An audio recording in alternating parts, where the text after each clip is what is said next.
Hello dear winners, welcome back to my channel. If you're new here, you're welcome. Today we're going to be making offal pepper soup using celery, not just your regular offal pepper soup.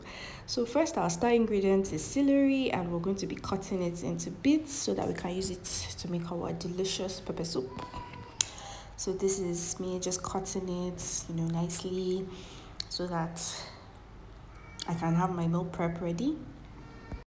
Aside the many medicinal effects of celery, it also gives a lot of great flavor to the offal pepper soup and very beautiful aroma.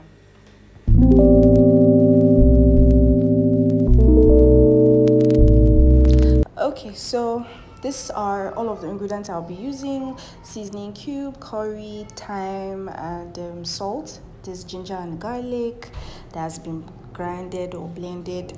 Then the celery, and then pepper. This is a mixture of Shombo and Tatashe.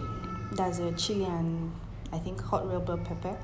Then the offals that have been properly washed with salt. So you're going to turn all of that into a pot. Then you're going to add your ground pepper paste. You're going to go in with your ground ginger and garlic. Then go in with all of your seasonings.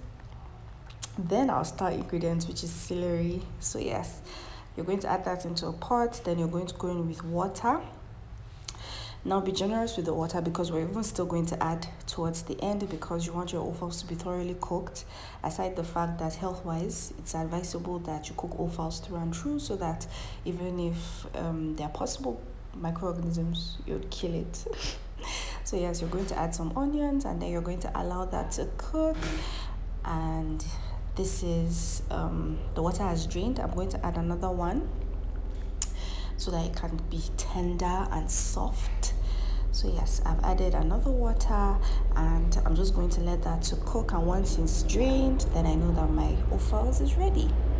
So if you enjoyed watching this video, please give this video a thumbs up, subscribe to our channel so that you'll be notified whenever we have new recipes to share, and I'll see you in my next post. I paired mine with boiled yam. You can eat it as it is, but I enjoy eating it like this. So you're just going to pour all of your pepper soup over it, and then you're going to enjoy. Bye. Thanks for watching.